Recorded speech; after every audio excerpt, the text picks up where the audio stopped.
Raiden, get over here. He hates the fact that I put a halty muzzle kind of thing on him, and people who walk past, they think that it's one of those things because he's vicious. He ain't vicious, he's soft as anything. Just that because he pulls me, you put a halty on, just give him like a little bit of a tug and it distracts him. It pulls him back. Trust me, it saves my hands, my shoulders and my elbows. It really does. Anybody who's ever had a husky knows that these things are notoriously difficult to train. They really are. And they love to pull, obviously because of their ancestry, sledge pulling and all that kind of stuff. Anyway, so that said, I don't really know why I said any of that, apologies. Boxing in 2024 in Paris may not feature boxing. Now, we all knew about the 2028 Los Angeles one. It is Los Angeles, isn't it? 2028. We know that currently that boxing has been omitted from it, but we all expected 2024 to go ahead. Then we'll worry about 2028 for the Olympic Games, right? But it appears that now they're looking at not including boxing in next year's 2024. Of course, we're a couple of days away. We're still in 2022 technically, but 2024 in Paris, not having boxing in the Olympics. That sucks. And of course, a lot of it is down to the corruption, bad officiating, potentially corrupt officiating, where you would have to say a lot of it is. And for those of you who follow the amateur scene, I've got more and more into it this year than I ever really have. Again, because of like a lot of the fighters in and around the Northeast are fighting from like Berkeley and all these other kind of places are getting blatantly robbed. It's like take a jab to the face or whatever. It's like they go forward and the referee's stopping the fight. You're like, what for? These kind of things happen. Okay, amateur boxing is corrupt as anything. It really is.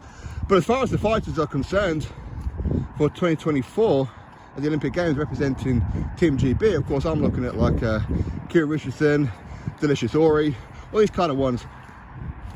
All the time, all the years that fighters, not just here in the UK, but globally, have been waiting for the Olympic Games. That's the highlight, isn't it? That's what you aim for. The World Championships, the European Championships, and any other kind of championships, they're nice, they're good, of course they are, the Commonwealth, but the Olympic Games is the pinnacle. You want to represent your country. Not only that, you go to the Olympic Games, automatically, no matter how you do in the Olympic Games, you have got something to say, I've been to the Olympic Games, I'm going to turn pro, and promoters will offer you a very good sign-on fee. They'll offer you a good contract. If you medal, it's not just going to be a good sign-on fee or a good contract, it's going to be a great one, okay? But you take that away, it's going to be difficult, isn't it? These fighters who could go to the Olympic Games and then turn over for huge money, and now are going to be looking to turn over for virtually no money. So that has got to suck. It really has. And I feel bad for them. You know, we've got a great setup here in the UK at the EIS, fronted by Rob McCracken, who done fantastic, as in Team GB done fantastic at the last Olympic Games in Tokyo with a record number of medals. And the squad's only getting better. But how do we know that? Who really watches the World Championships or the Commonwealths or the European? Who really watches those?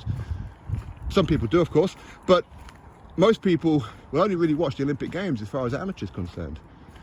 But the Olympic Committee, which is weird, because as far as I understand it, please somebody correct me if I'm wrong on this one, the head of the Olympic Committee out there is Russian, right? And where is a lot of the corruption allegedly coming from, if we're to believe any kind of reports? Russia. There seems to be a lot of corruption coming from there. So quite clearly the people who run the Olympics are not happy with what could potentially be going on. You know, you see results of the Olympic Games, which is still under investigation, by the way, like Michael Conlan, okay? Like Joe Joyce versus Tony Yoka in the super heavyweight final. Things like that, okay? And of course there's many others, but they're still under investigation. Now, is it right to ban? I mean, I understand why, because if you can't cut the head off the snake, then what you do is you remove the whole body, don't you? That's what you can do. Just destroy the boxing as far as Olympic Games are concerned, because you don't know who exactly is responsible for these corrupt judges and referees. But rather than make the referees and the judges and that accountable, they're just going to remove all of boxing. That shows you kind of how inept they really are. If they can't figure out who's actually responsible for it all, it's ridiculous. So it looks like boxing as amateur could well be over, because can an amateur really get motivated to just do the ABAs? Or the pinnacle would be the worlds, wouldn't it? That would be the pinnacle. Can they really get motivated for that? Time will tell, but if it gets omitted from 2024, then I can certainly see a lot of these fighters turning pro ASAP, and the amateur system dying here in the UK. Anyway, that's my thoughts. You drop me yours, click thumbs up, subscribe, and I'll catch you all on the next video.